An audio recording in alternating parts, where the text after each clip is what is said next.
हे कुठेतरी आता सामान्य लोकांना सांगण्याची वेळ आलेली आहे। आणि दुसरी वाईट गोष्ट अशी की जो GR आहे, बेसिक GR आरोग्याचा, त्याच्यामध्ये एका मुलाला दिवसाला 250 ml दिलं गेलं बाहेर, पण हा जो नवीन कॉन्ट्रॅक्ट झाला तो फक्त 200 ml चा झालाय। निनावी व्यक्तीने आणि कदाचित सत्तेत असणाऱ्याच कुठल्या तरी नेत्याने माझ्या ऑफिसला काही निनावी फाईल पाठवली होती। अशा 11 फाईल आहेत आणि त्या निनावी व्यक्तीने माझ्याकडे फाईल का पाठवलं हे मला माहीत नाही, पण फाईलीचा अभ्यास केल्यानंतर 11 पैकी 2 फाईल आज इथं मी आणलेल्या आहेत आणि त्याच्याबद्दल काही प्रमाणात मी बोलेल। खरं तर तसं बघितलं तर याचा जो आकडा आहे तो इतर फाईलपेक्षा लहान आकडा आहे, पण ज्या विभागामध्ये दलाली घेतली गेली, भ्रष्टाचार झाला, ते विभाग अतिशय महत्त्वाचे आहेत, कारण ते सामान्य लोकांसाठी निगडीत आहेत। जास्त न बोलता पहिली फाईल इथं मी वाचून दाखवत आहे। माझ्या हातामध्ये समरी आहे, GR आहे आणि ह्याच्यामध्ये पुढचे बरेच काही डॉक्युमेंट ह्याच्यामध्ये मी ठेवलेले आहेत। पहिली फाईल ही दूध घोटाळा, पण आश्रम शाळेमध्ये जो दूध घोटाळा झाला त्याच्याबद्दल मी बोलणार आहे। राज्यात एकूण 552 शासकीय आश्रमशाळा आहेत। आश्रम शाळेमध्ये कोण शिकतं तर सर्वसामान्य कुटुंबातली आदिवासी समाजातील लहान मुलं तिथं शिकतात। त्यांचं चांगलं आरोग्य असावं यासाठी पौष्टिक आहार देण्याची जबाबदारी सरकारची असते आणि त्याच्यामध्ये 250 ml दूध हे दररोज त्या मुलांना मिळालं पाहिजे असा GR हा काढला गेलेला आहे। आणि GR काढत असताना 200 mlच का हे सुद्धा आरोग्य विभागाकडनं तिथं सांगण्यात आलेलं आहे आणि तो GR मोठा असल्यामुळे याच्यामध्ये मी ठेवलेला आहे। एकूण विद्यार्थी किती आहेत तर 1,87,000 आहेत।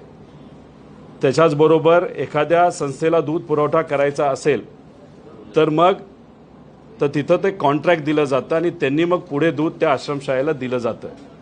याच्यामध्ये 2 वेगळे करार आहेत। एक करार 18-19 मध्ये करण्यात आला होता आणि दुसरा करार 23-24 मध्ये करण्यात आला होता, म्हणजे गेल्या 1 वर्षभरात। आता याच्यामध्ये पहिला करार 18-19 जो आहे त्याच्यामध्ये अमूलकडनं दूध घ्यायला हरकत नाही, महानंद, आरे, चितळे अशा 3-4 कंपनीचं नावं त्या GR मध्ये देण्यात आलेलं आहे आणि त्यांच्याकडनं आपण दूध घ्यावं आणि मग ते याचा असा करार आहे ते पुढे लहान मुलांना द्यावं टेट्रा पॅकच्या माध्यमातून। मी इथं ठेवलेलं आहे 16 रुपये किंमत आणि 70-74 रुपये 1 लिटरची किंमत टेट्रा पॅकची। जेव्हा 18-19 मध्ये हा करार झाला होता त्याच्यामध्ये 46.49 पर लिटर असं अमूल, महानंद, आरे, चितळे यांच्याकडनं दूध घेऊन सरकारने पुढे ते देण्यात यावं। दुसऱ्या एका टेंडरमध्ये अमूल टेट्रा पॅकसाठी 49.75 रुपये हे तिथं करार झाला होता आणि वर्षभर तसं दूध त्या गरीब मुलांना देण्यात आलं होतं। टेंडर अटॅच केलेलं आहे। 23-24 मध्ये तसंच टेंडर काढण्यात आलं, नवीन टेंडर काढण्यात आलं आणि त्याच्यामध्ये 164 कोटी रुपयाचं ते टेंडर आहे। त्याच्यामध्ये किती टेट्रा पॅक द्यायचे होते तर 5,71,00,000 पॅकेट्स 200 ml चे हे द्यायचा असा करार तिथं केला गेला। त्याच्यात नाशिक 2,60,00,000, ठाणे 1,66,00,000 पॅकेट्स, अमरावती 88 असं करून 5,71,00,000 आहे। आता ह्याच्यामध्ये सहज आपल्याला मी विचारलं तर आज शेतकऱ्याकडनं दूध किती रुपयाला घेतलं जातं तर एखादी चांगली कंपनी असेल, चांगल्या क्वालिटीचं दूध आजच्या काळामध्ये 30 रुपयाला घेतलं जातं आणि मग त्याच्यामध्ये क्वालिटीमध्ये काही फरक असेल तर रेट 24 पासून ते 30-31 पर्यंत आहेत। आता आमच्या सगळ्यांची अपेक्षा होती की शेतकऱ्याला 5 रुपये बिना अटी देण्यात यावे, यासाठी आम्ही लढलो, भांडल्यानंतर मग अटी काढण्यात आला. अजूनपर्यंत 5 रुपयाचं अनुदान शेतकऱ्याला मिळालेलं नाही. मग 30 रुपये आजच्या मार्केटमध्ये चांगल्या दुधाची जर किंमत शेतकऱ्याला मिळत असेल तर सहज याचा अभ्यास केला या नवीन कराराचा 23-24 मध्ये जो दिला गेला, त्याच्यामध्ये किती रुपयाला दूध या टेंडरमध्ये दिलं गेलं याचा अंदाज जर घेतला तर ते 146 रुपये पर लिटर असं हे दूध देण्यात आलेलं आहे.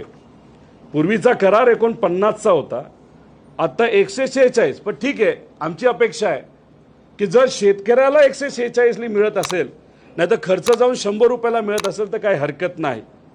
आता ह्याच्यामध्ये कदाचित 146 रुपयाली या देशातले सगळ्यात श्रीमंत अंबानी कुटुंब असेल, अडाणी कुटुंब असेल, हे सुद्धा एवढं महाग दूध तिथं घेत नसावेत.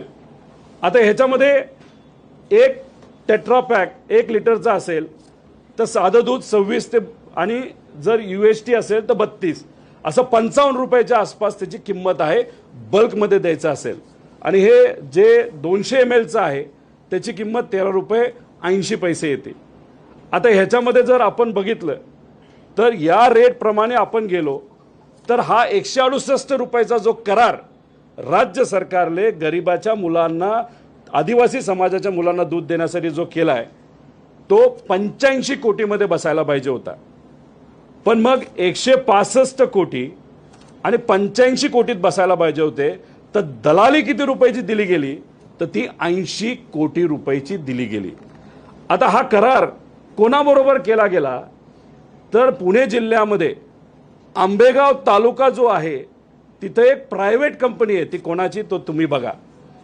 त्या कंपनीबरोबर करार केला गेला 50% क्वांटिटीचा. आणि एक कोल्हापूरमध्ये काय नाव तालुका, पन्हाळा तालुका, तिथे एक कोऑपरेटिव्ह आहे, ते सुद्धा सत्तेत आहेत. त्यांना सुद्धा तिथं करार हा दिला गेला. म्हणजे आंबेगाव, पुणे जिल्हा आणि कोल्हापूरमध्ये तिथं पन्हाळा. आता ह्याच्यामध्ये जर आपण बघितलं तर आंधळ दूध दळते आणि कुत्रपीठ खाते अशी परिस्थिती आहे. आता ह्याच्यात पूर्वी करार हा महानंद बरोबर होता.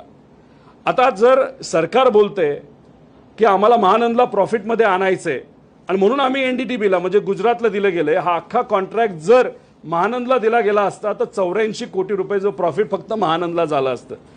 पण इथं आपण जर बघितलं तर हे पूर्ण कॉन्ट्रॅक्ट हे एका प्रायव्हेट कंपनीला आणि सत्तेत असणारा एक नेता कोल्हापूरचा त्यांच्या कोऑपरेटिव्हला हे दिलं गेलं.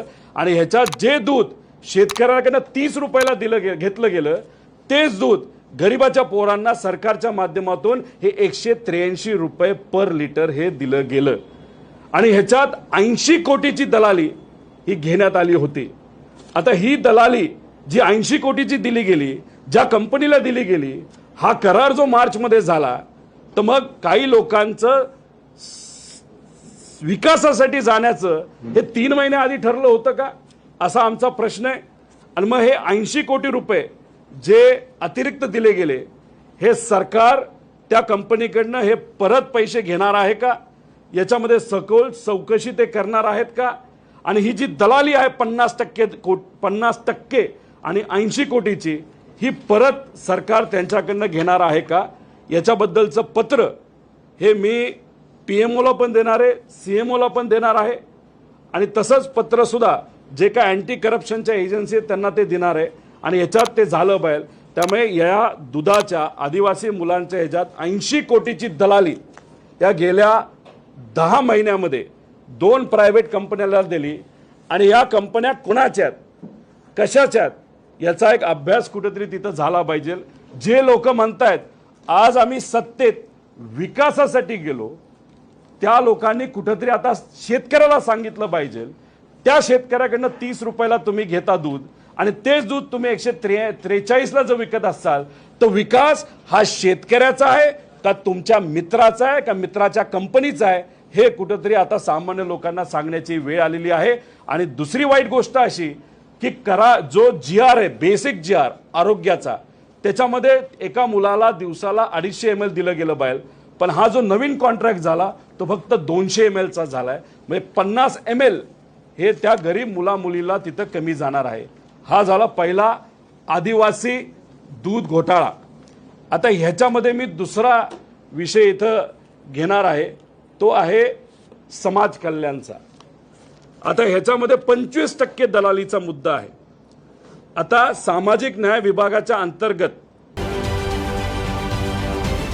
राजकारणातील प्रत्येक अचूक बातमीचे सर्वात आधी अपडेट्स मिळवण्यासाठी सरकारनामाच्या सर्व सोशल मीडिया प्लॅटफॉर्मला लाईक, फॉलो आणि सबस्क्राईब करा.